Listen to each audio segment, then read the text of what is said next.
I am a real American, fight for the rights of every man. I am a real American, fight for what's right, fight for your life. That's right, ladies and gentlemen. It's another new comic book week, fresh off San Diego Comic-Con, and we got some books to talk about, and we got some news to talk about, some videos to talk about, and my oh my. But let's get it started. My name's Hoosier. Welcome to the show. Got my buddy on the other line. That D-Ball Moose here, ready to kick this day off.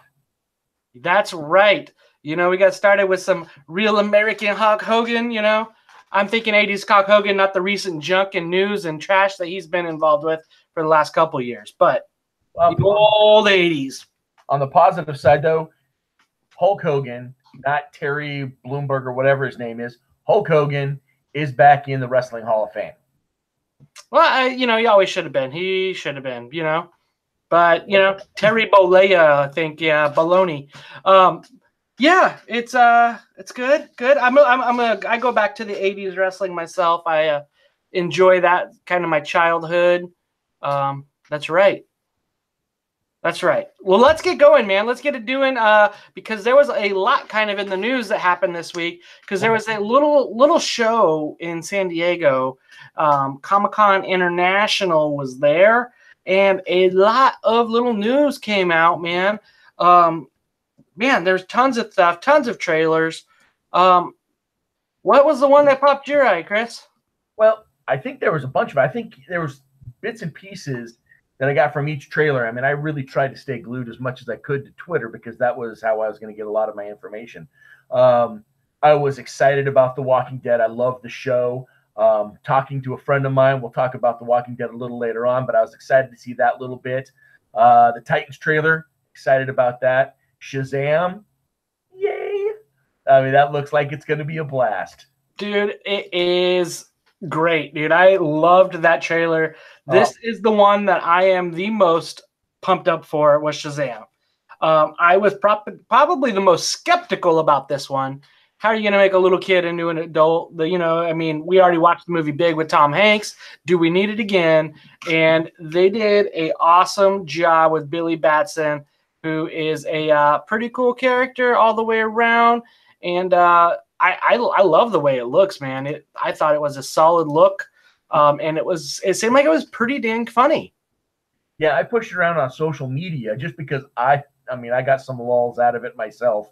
Really enjoyed it. Got quite a few giggles out of it. Showed the wife. She thought it was funny. So I said, heck with it. I normally don't pass around a lot of comic book stuff to outside comic book people. But there was a lot of people that really know nothing about comic books that really thought the trailer was funny. And I got a good handful of comments. So yeah, I think not just beyond us comic book geek guys, but I think there's a lot of people that are going to enjoy this movie. Yeah, I really do. I think it's going to be I think it's going to be one that makes hopefully turns a corner for DC. And now I believe they're called the DC Extended Universe or DC What they said they're going to not be the DECU. If anybody remembers that on the chat, pull that up. But I remember there was talk about that, how they're going to change their cinematic universe name, which was kind of the DC universes or something worlds. But there was a lot of cool things to this trailer. If you slowed it down a little bit, the worlds of DC. Thanks, Jason. There was the roommate, the step foster brother with his Aquaman shirt. He's got the Aquaman shirt. Then you have the Superman newspapers.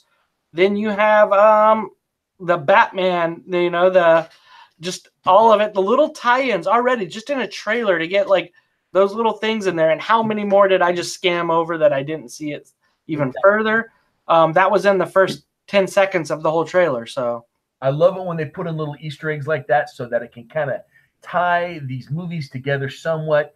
Obviously, Shazam is going to be nothing like any of the Batman and Superman. There's no darkness. I mean, it'll be a little dark, I'm sure, but it's going to be a funny. And, tie everything in so that you can say, okay, there's some of the connections. It's in the same world, I guess you could say. But, just enough to say, okay, they're connected, and now let's get ready for the funny. Right. Then there was another trailer that happened that DC produced. Not that one yet. We're gonna go with Aquaman. Aquaman, Jason Momoa's newest movie, coming out the end, I believe December is this one. 2019 is going to be Shazam. This one gave me a little bit of mixed emotions of some things were really cool, some things I questioned a little. Yeah, I think if you let Momoa do his thing and just kind of, I guess, maybe act a little more naturally, I think he could really do wonders for this movie. Here's a question though on that: has he ever been a lead in a major motion movie? No. You gotta remember, I think it was Game of Thrones is where he got started, right? Yeah, I think that was his start, and everybody was like, "Oh my God, who is this giant of a man?" And he had sex appeal and all that other stuff. I mean, when I passed that trailer around, that's what I got mainly was hearts and oohs from the girls, from the ladies, which is fine. Hey, I can't. He's a good-looking dude. No lies. But yeah, we'll see. He's never been a lead. It'll be very interesting, but I think he does have the confidence and the ability to pull it off. Right. Yeah, I know that he's never done it, which is huge to give him. I mean, but then you look at then you look at Chris Evans. He didn't do a whole lot of stuff before he Captain America, really. I mean, he was the Flame, but like he's done Fantastic Four, but he didn't get Captain America before he did something big on his own. Correct me if I'm wrong, but yeah, there was some things on this that that question. The water scene there didn't look too great that they showed there. You're talking about? Yep. Top left some more to be wanted. Yeah, I mean they're talking underwater. The hair's flowing perfectly behind him. When water has currents, that hair is going to flop in front of your face, and I guess it. But he's also in Atlantis, so the water's perfect there. Yeah. Of course, the bottom right is totally a Finding Nemo ripoff. I mean, that just looks like Finding Nemo to me. I don't know, goofy. I kind of totally agree with you. But there were some scenes on this that looked awesome. Like these characters and makeups looked freaking great. Both of them, just all the way around. And then the scene with the when they're in Atlantis is great. But the battle sharks, that's pretty cool. Yeah, I did like that. So yeah, that was cool. And then this was my favorite part, Black Manta. Yeah, that character alone just looks sweet. Wow. It just looks nice. This is a character, his design would look silly, right? Like you would think the big old mask, I mean, he's going to look like Darth Helmet with red eyes. Yes. You know what I mean? And that's not the case. They did a good job on what they did with Black Manta. So I am in for that. That looked freaking great. It was actually really cool just to see that clip alone. So yeah, I agree. Yeah, I was all for that piece. That was like, okay, now I'm excited. Now I'm ready to go. Like I'm still gonna go see this. They're gonna get my money. Oh yeah. I mean, there's no doubt about it. I mean, it's they're still gonna get it. They're gonna get it all. So yep. So Not My Name, thanks for making it on. Jason Falter, thanks for making it on. Danny Millhouse, thanks for making it on. All you guys, glad to have you on. And then there was some stuff about DC's newest kind of adventure that's starting, and that's DC Universe. I believe $7.99 a month is going to let you watch, read, listen, do whatever for $7.99 a month, which is pretty cool. I've heard people saying that this is going to be way better than Marvel Unlimited. They only give you a curated list of the books that are going to be released on DC Universe, but you're also going to get all the DC movies, animated series. You're going to get their strictly DC Universe TV shows. I wonder if the CW shows are also going to be streaming on there after they've been aired, which would be cool. But yeah. $7.99 and books and a new series, that's a pretty good deal.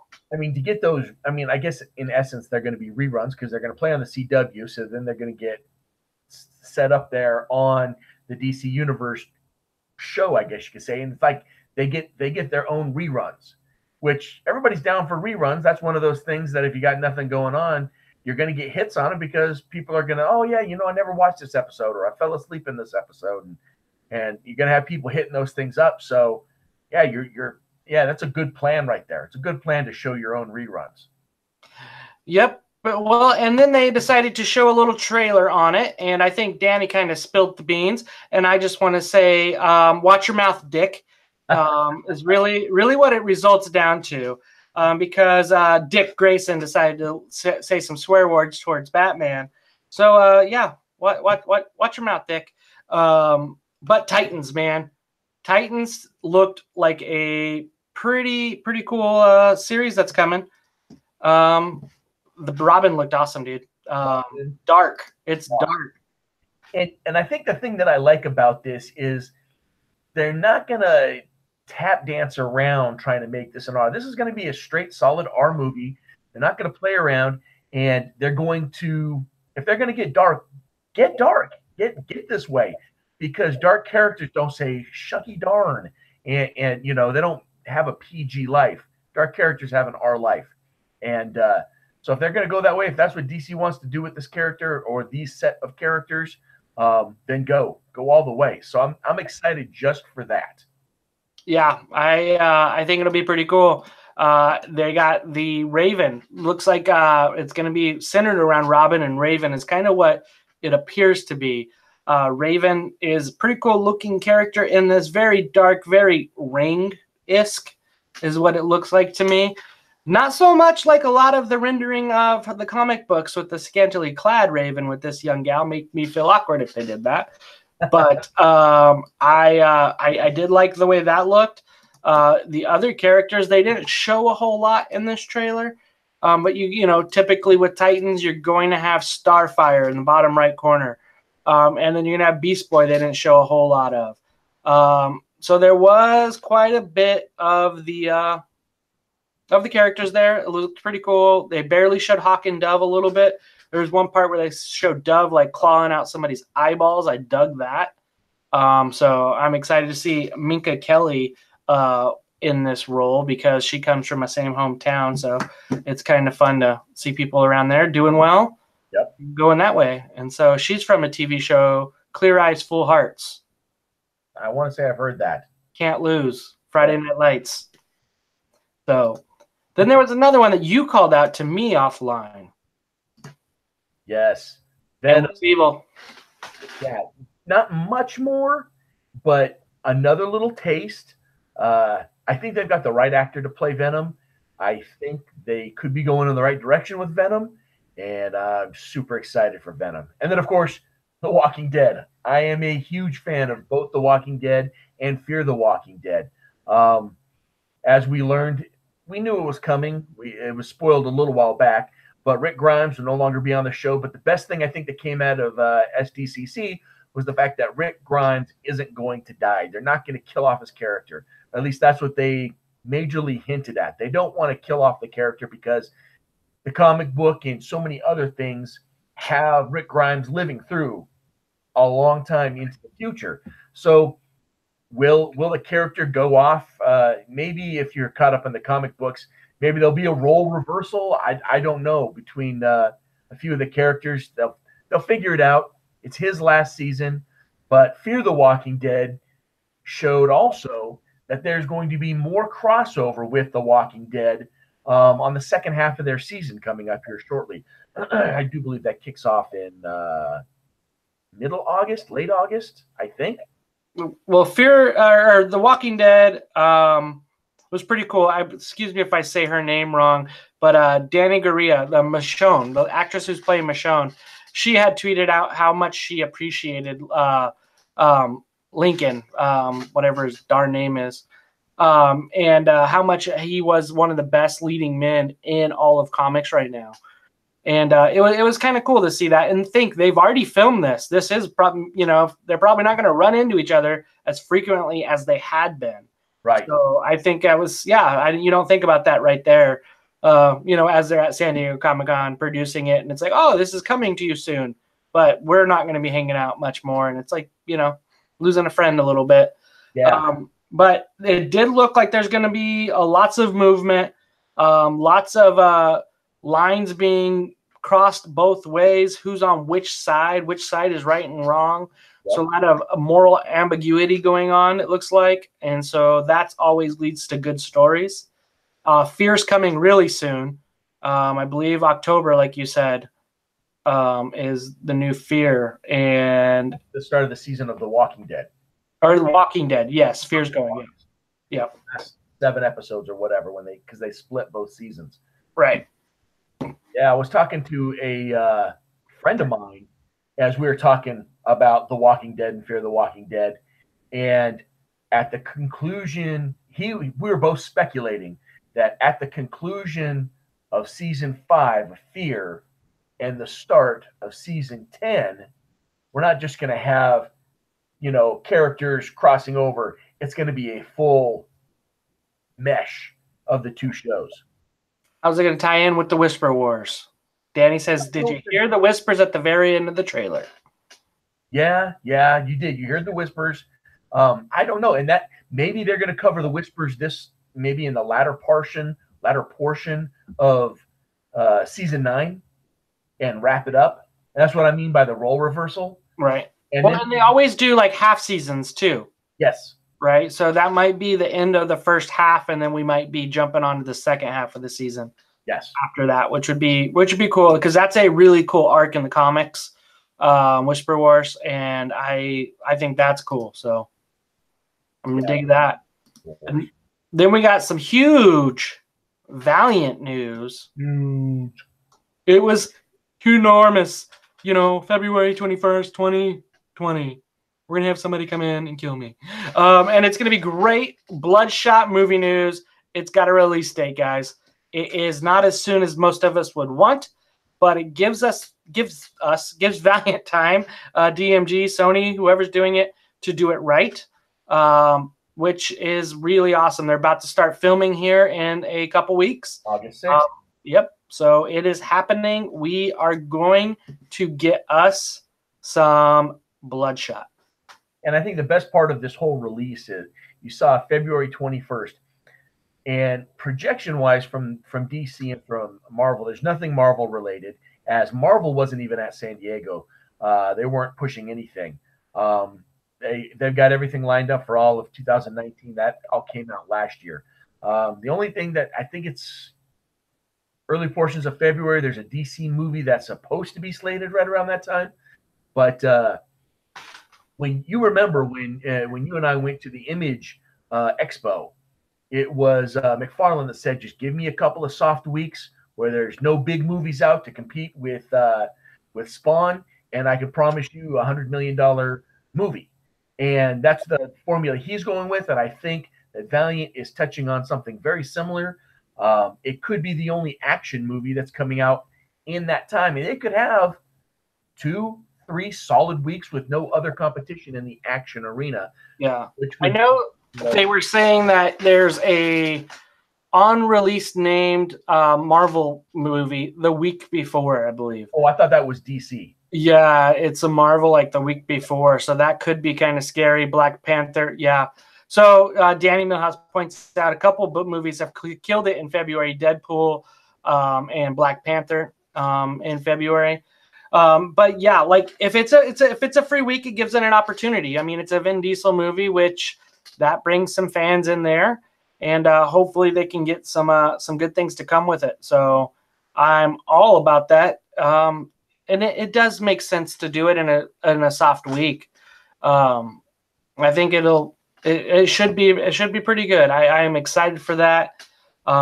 Just excited to get a date too. Period. And they may fluctuate. Some people move their movies into bad times. Like Marvel did a horrible job, or Marvel, Disney, Star Wars Studios, of not having Solo come out on May the 4th this year. Yeah, that's free publicity right there. Right. They missed that. They missed that opportunity. And yeah, I mean, can you imagine how many people would have gone to see the movie on May 4th? Right. That would have been killer, man. And then we had some guys that we knew that are, they do a podcast. A couple podcasters were there in attendance for a little panel that Valiant released some really cool news. And the top little tweet there says, Bloodshot Rising Spirit takes place before the 2012 series, which is really cool that we're going to get a lot more tie-in of more, maybe get more into the origin of Bloodshot, more of the violence and the missions he went on, and more about Project Rising Spirit. And not only that, I was the Comic Source has a podcast that recorded that whole panel, and they were talking a bit about not only will it go into kind of how Bloodshot came about, but the nanites as well, and it'll go deep into the lore of all about Bloodshot, everything. So I don't know how long this book will last. It's an ongoing, so we got at least 12, but the stories could be rich, and the echo of this book, of this series of books, could be felt in Bloodshot's future for quite some time. This is going to be a fantastic series that I think will really map out exactly who Bloodshot is and where other artists and writers can and will go with Bloodshot. Yeah, that's awesome. That's in November. That's coming out in November. Bloodshot Rising Spirit's out in November. Today they just released the October, I believe, solicits. We only got 6 books on the solicits. So you're going to have, your Britannia, your Faith Dream, your Exo, your Ninjak, your Bloodshot. What other one am I missing? Quantum and Woody and Britannia, Quantum and Woody, Ninjak, Exo, Faith, Britannia. That's the first one. Yep. We're missing some books. There's 6 of them in there, guys, and so it's kind of weird. And then this week it seemed like this week we got 3 books. Last week we had 3 books. Next week we only got 1. Yeah. And so this next news, that next tweet that only the Valiant tweeted out, and like you said, the comic cast the Comic Source podcast. Yeah, they tweeted it out, and then here we go. This got me excited. First, when you told me, Chris, I didn't believe you, but there will be 12 #1 issues in 2019, 1 a month. So they're going to take some people off of the shelves, put them in the books. We're going to get new titles, 1 a month. That is probably my single most exciting news from Comic-Con. Yes, and the Comic Source did a really good job. The voices are clear. If you want more information on this, I highly suggest you search these guys out, episode 417. Give it a listen. Good, solid information there. More than we can even report on. But yes, new #1s every month.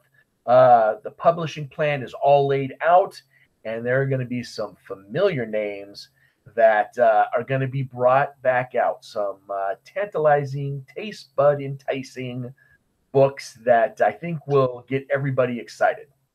Danny initially starts throwing out some names, and I want you to. He's like Savage, Glad, Rye, the Renegades, and I'm hoping it's yes, yes, yes, yes, and you add Archer and Armstrong. Yes. It's probably yes, yes, yes, probably no, and yes. Who was the probably no on the Renegades? Yeah. Oh, I hate you. Shut your mouth. But I don't know.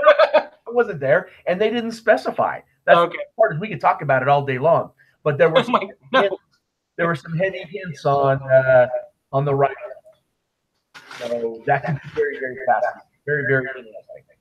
Awesome. And I know, the annual Valiant Poker Tournament went on, and I did see that you had the writer Fred Van Lente down there. So I hope we get some more Fred coming soon, because that dude knows how to write some Archer and Armstrong. And that's fingers crossed there for that. All for it. But yeah, that really was some good news to know that there's going to be 12 new books coming in that time period. Yeah, that gets me excited, because I hope they also don't have it to where there's 1 week where it's just a pre-release digital book. Because you had 3 last week, 3 this week. Why couldn't you have given me 1 from each of those and give me 2 next week? Yeah. Would have been great. But I'm glad we're getting the books nonetheless. I'm glad there's books there. We have a book, period.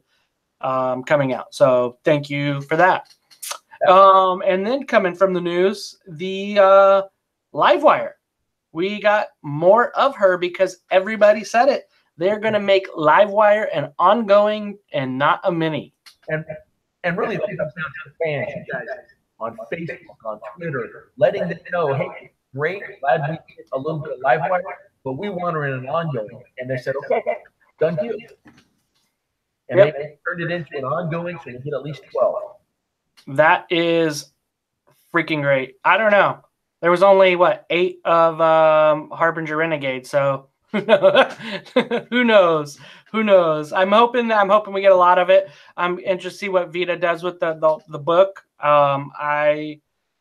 Great character, and who knows where Livewire is going to be after these upcoming books in Harbinger Wars 2. What is going to be the aftermath and the fallout of that? I can't wait to see where that is, what that does with Ninjak and her, what that does with the whole Valiant universe. And I'm glad there's a book coming soon about it. Yes. And then you got a collection of a couple things that they're going to kind of change it up a little bit. Yes. Metal is out and glass is in. And I'm really excited to find out what these glass covers are. Ratio is still going to be 1 in 250. I'm really excited. They did such a marvelous job with the metals. Is it going to be etched glass? Is it going to be stained glass? Is it just going to be painted glass? Is it going to be a combination of the three? I'm excited about any variation that they give us because glass of covers, you just don't see it. It'll be tempered glass, so I think it'll be much harder to break. But still, there's that fragility about the book that makes it more special. Much like the metal, you were worried about getting fingerprints on the metal. It's going to be the same thing with these glass. So it'll be fun to see. It'll be interesting to see what the first one looks like. And I do believe the first one we get to see is Bloodshot.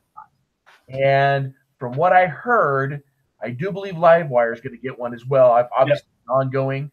And then from there, we'll see. We'll see where it goes. Yeah, dude, I think it's cool. I'm glad they didn't come out and say it was going to be plexiglass. Or fiberglass, like that it is actually going to be tempered glass. That's cool. I guess, like I said, it hasn't been done before, so they're trying something different. That's cool. Maybe that'll be this next run of ongoings. We'll get the metal and keep going from there for all the collectors that want to do out there and check it out. Freaking gnarly. So. Well, let's talk about some books that are coming or have just came out last week. What did you read last week, dude? Oh, man.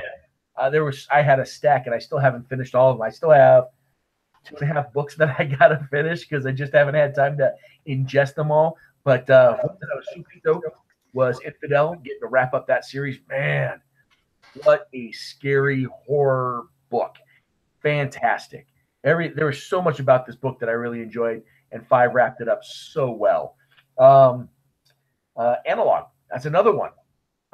You suggested that one. I got on it thinking, oh, okay. And with me having some background in law enforcement and armed security, I kind of feel this dude. And I'm really enjoying the way the book is moving, and it's fun. And then, of course, I really got a kick out of Quantum and Woody number 8. The Screaming Man, right? Yes. I'm curious to know about the Screaming Man. I'm curious to know about the comet that's coming towards the altered Earth or altered reality Earth, whatever.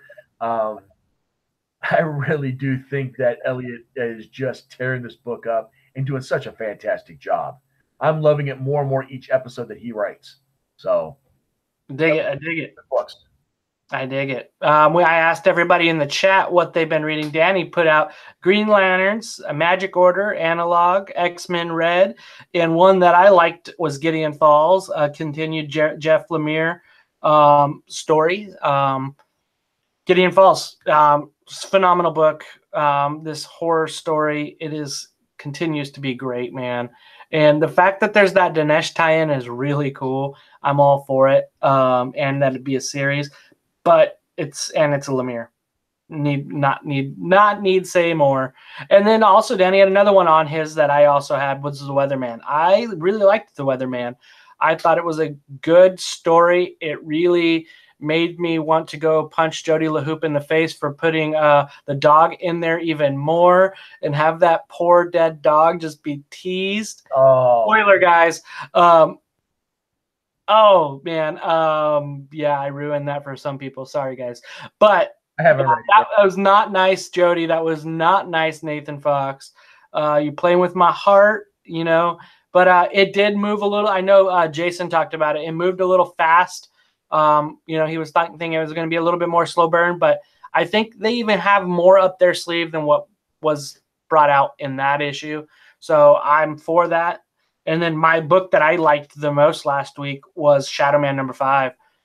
Just more of the mythos of Shadow Man, looking at like a great grandfather, and then just this peace and the tie-in with Dark, and just all of it is really freaking cool. If you haven't read this recent arc of Shadow Man, it is worth it. I'm loving what Diggle's doing, which is making me so excited for his future event that's coming up too.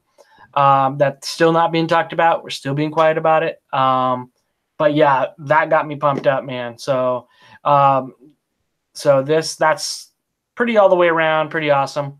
Then let's get into books for this week. Yeah, we've got kind of solid 30 minutes talking about stuff that happened last week. Now we're going to talk about this week. This week. One of the books, the Marvel call out, and it's X-Men Grand Design. So this is the second Genesis. So this is another connection to this. Keep going. Witness Wolverine, Thunderbird, Colossus, Storm, Sunfire suit up in X-Men for the very first time all over again. So it is basically bringing you back to the days with a bunch of these characters and where they're coming from, where they're coming at, and all the X-Men fans all should be happy. And then there's another one, Mr. and Mrs. X. So Gambit is marrying Rogue. So this is part 1. This is coming out of the pages of X-Men Gold. So I'm a huge Gambit. Gambit was one of my favorite X-Men characters growing up. And yeah, and then you have it with Rogue. Rogue is Rogue. Rogue's cool. She's got it. And yeah, I hope they get more news on the Channing Tatum Gambit movie that was said to be in the works, but yeah, that's kind of stalled out. More of that. A little more information. I think we'll probably have to wait until after maybe we get closer to San Diego next year as they start pushing out more information, but that would be a nice little feed. I agree. Yep. Yeah, I got the DC books this week, and I'll start off with Action Comics 1001. The Bendis' new chapter on Superman. It is good. Look at that pretty book there. Another Dave Mack cover. So yeah, I mean, can't go wrong with David Mack. But the story itself, Bendis has been tearing it up. And I've heard some things where it's like, oh, okay, Bendis is just kind of staying inside the lines here with Superman on 1000. But I'll be curious to see what he does and where he takes Superman. And then, of course, you got a Wonder Woman story, which I'm kind of curious about because it's going to be dark, lots of magic, Swamp Thing, Man-Bat. I'm going to jack this up, Zatanna. It's like the mystic magic mix of Misfit Toys or something.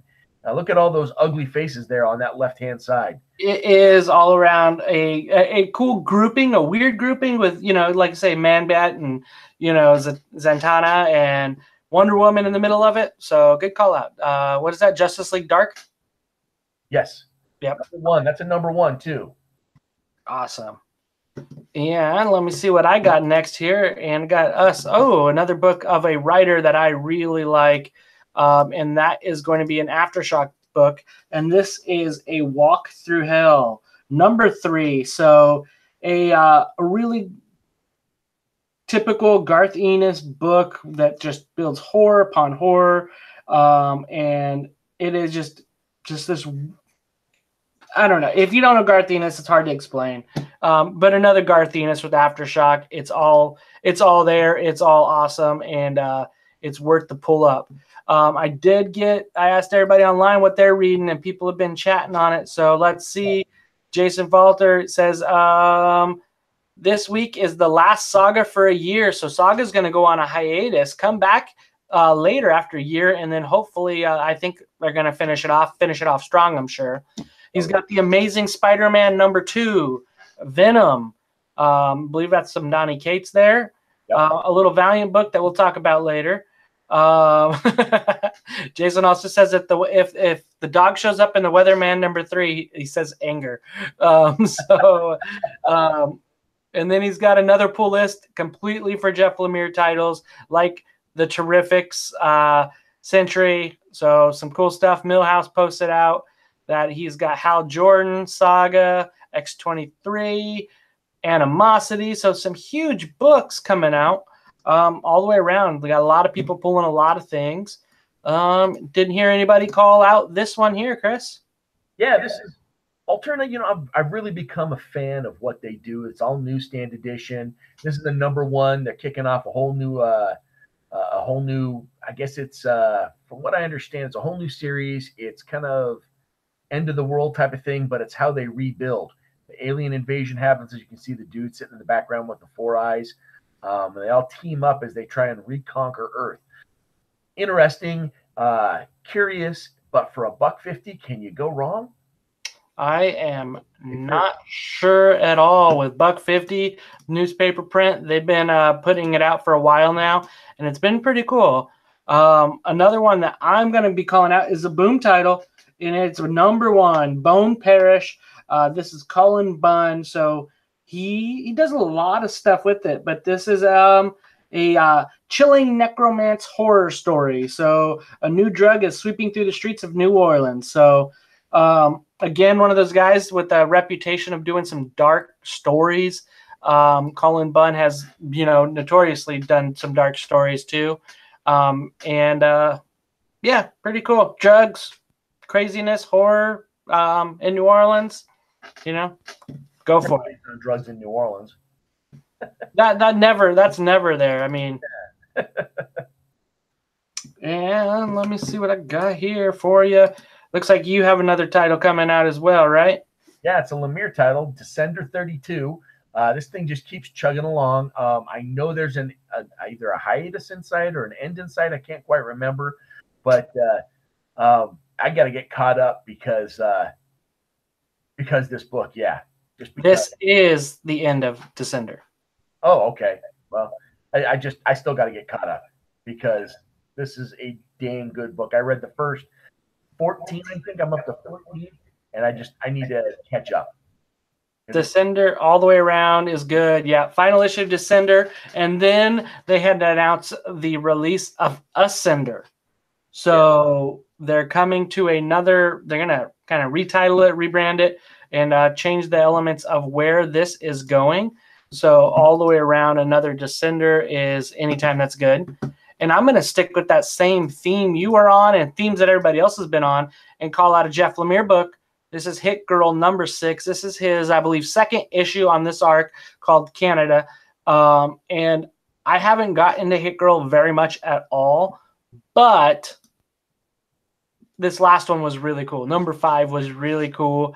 I enjoyed it. And it's, not just because it's not just because it is Lemire, but just because it's good. And I do want to call out the Rob Liefeld cover here, and he actually looks like, guys, he drew a foot there, and it doesn't look too bad. He's improving. Yeah, it's big, but that foot looks micro. It's getting a little bit better. So everybody don't give Rob such a hard time. Yeah, the next one I've got is Redneck. This has been such a good series. Even from the get-go, it has been fantastic. And it just chugging along. Great book, great series. This one is really cool because you got July and July Bell, and this is the one that not Bartlett. I'm trying to think of the main character's name, but this is the one girl he turned and that he's kind of been struggling with his whole life since he is at. And so it's introducing her, which I heard Donnie talk about that, and it's going to be a pretty cool new issue. One that I'm digging and continue to dig is The Realm. This is a Jeremy Hahn, art, Seth Pecker on it, all the way around. Dude, a quick, weird, dark story. I need to edit a video that we've done for the first arc, but it is pretty dang cool. If you guys haven't read it, I mean, it's tying in some cool post-apocalypse, mixing in Dungeons and Dragons, mixing in just a bunch of different worlds all into one, and ogres everywhere. It is a cool character, cool piece to go. I'm gonna encourage that, and then I do. Jason said, "Does Jeff Lemire sleep?" Chris. In this book, you can kind of see somebody trying to sleep. Maybe, the upside down people are awake, and maybe that's how he does his writing. Honestly, though, I know Jeff Lemire, what he does is he attacks a whole story like it's a complete book, writes out everything, and then he's on to the next project. So while Royal City is going through its first 12, or now starting into its second 12, that story's already been written. So he can bounce around and write other stories, and he doesn't write month to month to month. He may tweak a little bit here and there, but it allows him to stay in a comic book. And that's what I think makes it so fantastic. From month to month, it is just a clean shot all the way through the book. And I hate to disappoint you, but Royal City 13 is only going to have one more issue after this, and then it is over. So it is, and it's weird because Royal City number 12 was out last week. So we got to miss out Royal City number 12 last week. Then you got Royal City number 13 this week. So a weird timing there, but I do think it's cool to have that, knowing that he just goes into a story and he already has it written, gets it done, and then he's there going. Yeah, and that's how both him and Matt Kindt can put out so much, and they consider him to be the hardest workings because they write an entire story, at least an entire 12. And even Matt Kindt in your video has said that he had to go back and tweak a few things to get to the next 12, and then get, and then on down the road. They both write 12 books at a time, and then they can shelf that, and they can go on and they can do like Matt Kindt was today. I think it was earlier today. He was doing some sketch work for the cover of his record. So, on the Kickstarter, yep. Yeah, the Kickstarter, the read along, and I saw some of that stuff. It was pretty sweet. So, yeah. Another one that I'm going to call out here. I got number 1 already. Number 2, Shanghai Red number 2. Man, a dark tale of a person named Red who is in Portland, and she got shanghaied out on a ship, and she's coming back for vengeance to try to take care of who separated her from her family. And Sabella does some pretty dark stories too. I dug some Christopher Sabella in that. Yeah, that was a really, really good book, and it just kind of dumped on me as I just took a look back at what we were doing. Darker. All these books that we're reviewing this week are very dark. And this next one kind of gets kind of dark too, doesn't it? It does. This is war. This is number 3 again.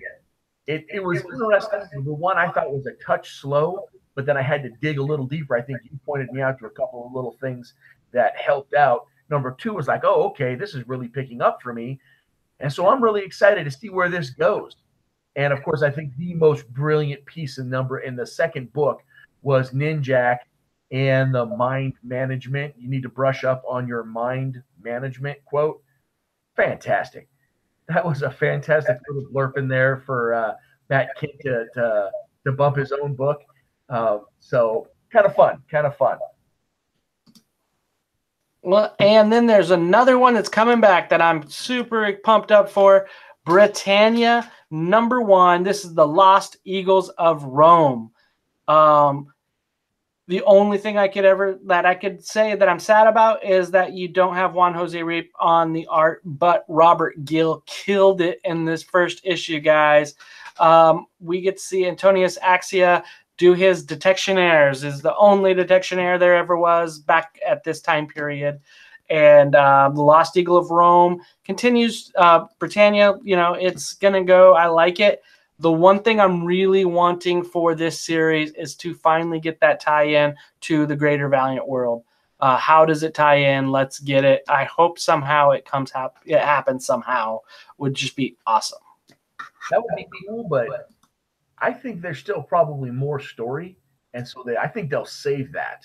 They'll save that tie-in and keep you guessing. But really, book number 1 and book number 2 were outstanding stories.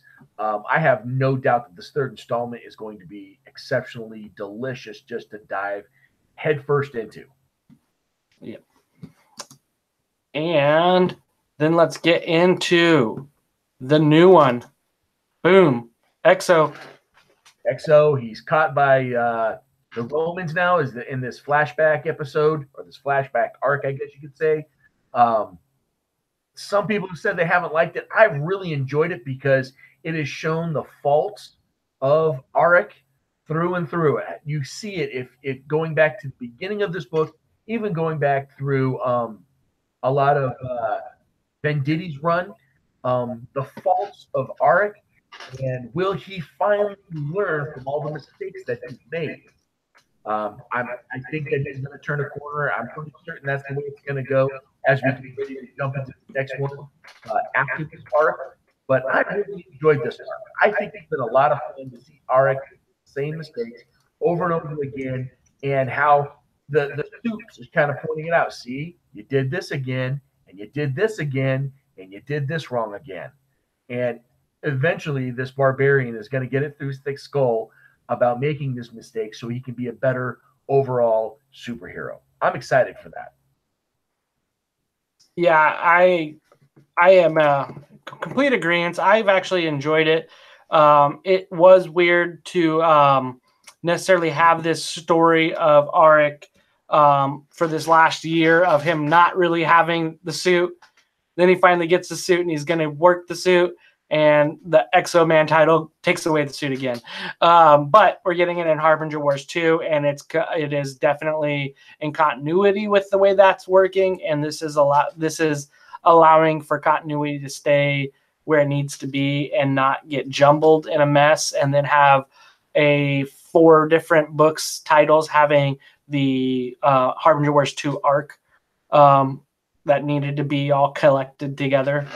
Kind of like, in a way, the way the Harbinger Wars 1 did, where it had a Harbinger with an arc that tied in, then you had a Bloodshot with an arc that tied in, and then you had the Harbinger War arc that was all in. So it was 3 different titles all running at the same time. But it was cool, the point of views that those were in and the timing that those went. I love the way they processed that. Yeah, that was very, very cool.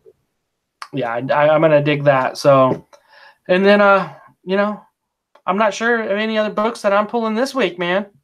It's a mouthful today. Yeah, man, there's a lot of information. I know somebody mentioned, and I don't have time to go back and look through this, but somebody had mentioned Venom coming out, and from what I've caught, a little bit of information on Twitter, there's going to be some.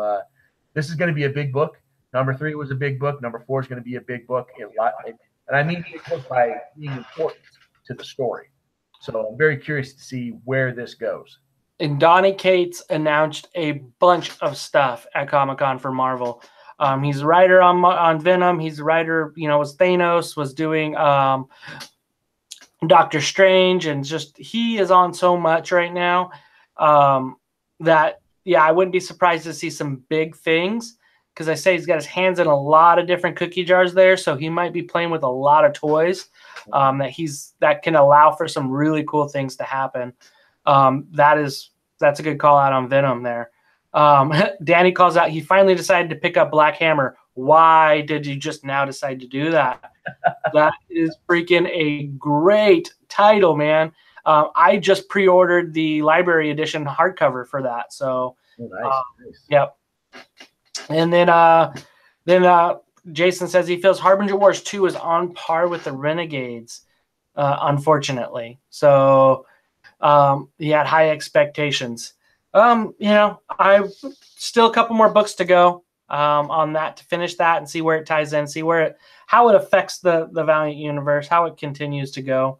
And then next week we only got Valiant High number 4. Yeah, just one book. But this is a 5 Wednesday month, So that was bound to happen. Sadly. Any other books next week you are looking forward to? Because it's a fifth Wednesday, I'm not 100% certain. It's kind of out of the rhythm of the norm. I think my pocketbook's going to be a little happier because I've been picking up 6, 7, 8 books. And so I think having an off week, my pocketbook's going to be a little happy. There is one that I'm pumped up for. I mean, there's quite a bit of them out there, but a number one that I'm going to tie everybody into that I'm excited for, Leviathan, a John Layman book with Nick Pitarra. The art is freaking phenomenal. Nick Pitarra is doing a very detailed Jeff Darrow-esque work right now. It's probably his career work. It's pretty awesome. And John Layman is John Layman from Chew. He's good. But that is coming out in 2 weeks. That's a number one. So keep an eye out for that. But outside of that, man, keep letting us know what you guys are reading. We get recommendations from you guys all the time. So put that in the comments down below. Make sure you hit like if you like this, if you've been here, but make sure you subscribe so you get more of this. And always, we're going to do this every week so you guys can get in on the chat on the corner and let us know what's going on with you guys. Outside of that, appreciate you guys. Chris, thanks for jumping on, man. Absolutely. Thanks for having me. All right, guys. Don't forget to check out our friends over at Outright Geekery.